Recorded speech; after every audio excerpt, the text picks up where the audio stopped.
find out that there'll be more load shedding and that it's going to be harder and harder for firms, companies, businesses, restaurants, shops and factories to operate.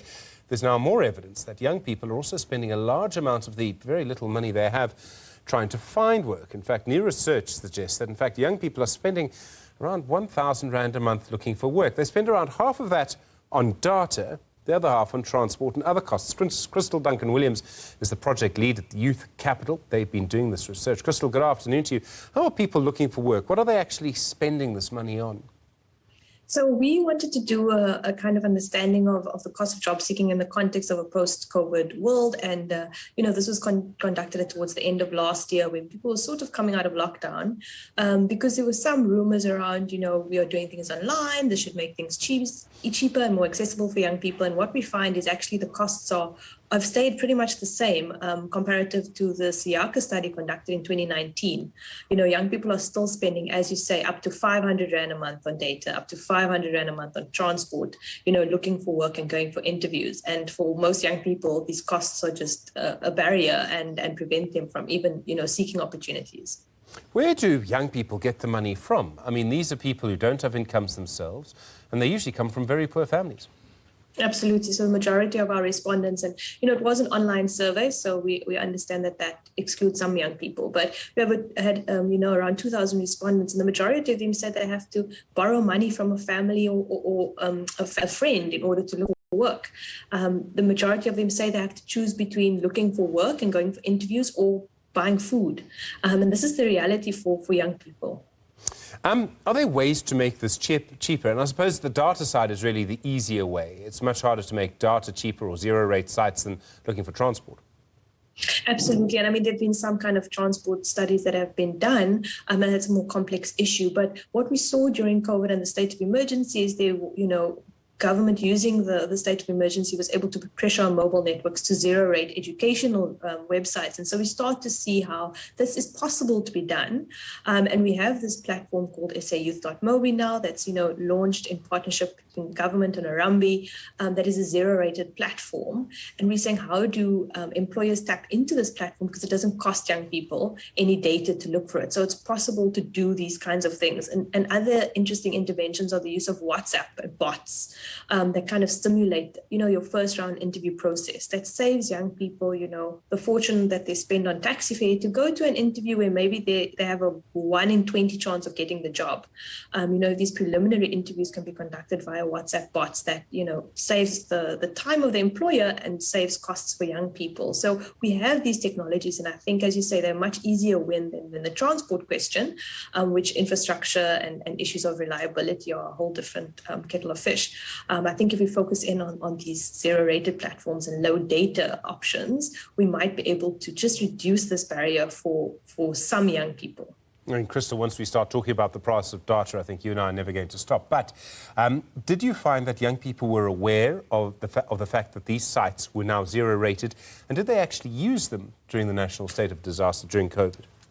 No, unfortunately, when we asked people, have you used any of these platforms, the vast majority had not actually made use of these platforms. And anecdotally, from talking to young people during the state of emergency, we heard that, zero rating is not a one size fits all. Some sites require you to still have some money in your bank account, in your airtime account in order to be able to access the site. And other sites, even if you have a zero balance, you're able to access it. So I think we need to work with the mobile network operators to understand what does zero rating really mean, and so that it's standardized and to alert young people to the fact that these sites exist.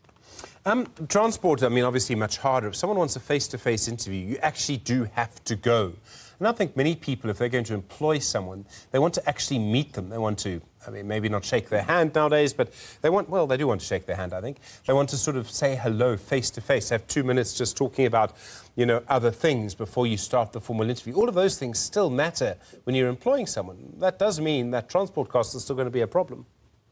Yeah, and what we do at Youth Capital, what we say to employers is, as I say, for those first round interviews, conduct them over Skype and provide a data voucher. And then once you've gotten to the stage where you're like, I have 3 candidates and I'm going to choose one of the 3, then invite that person for an interview and offer to pay for their transport, because it's a reality that just that might be unlocking that opportunity. It might be a great candidate, but if they don't have the money to rock up for the interview, what young people tend to do is to just not say anything because they're too embarrassed to say that they don't have money, and then it leaves a bad taste in the employer's mouth. But if you actually understand the plight of that young person, looking for clothes to wear to come to the interview, looking for the money for the transport, I think if employers can understand that and provide an Uber voucher, provide some money for taxi fare, that would go a long way.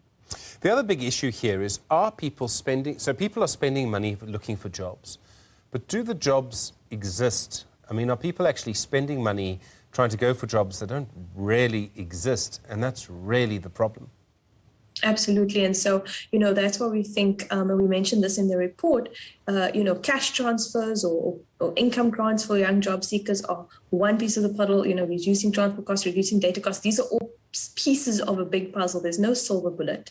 What we find is platforms like Harambee and other youth employment programs to try to improve matching. So as you say, there are limited jobs in the market, but to make sure that there's better matching between the employer and the employee at the outset, so that a young person doesn't spend a fortune going through an interview process for a job that they're actually not a good fit for.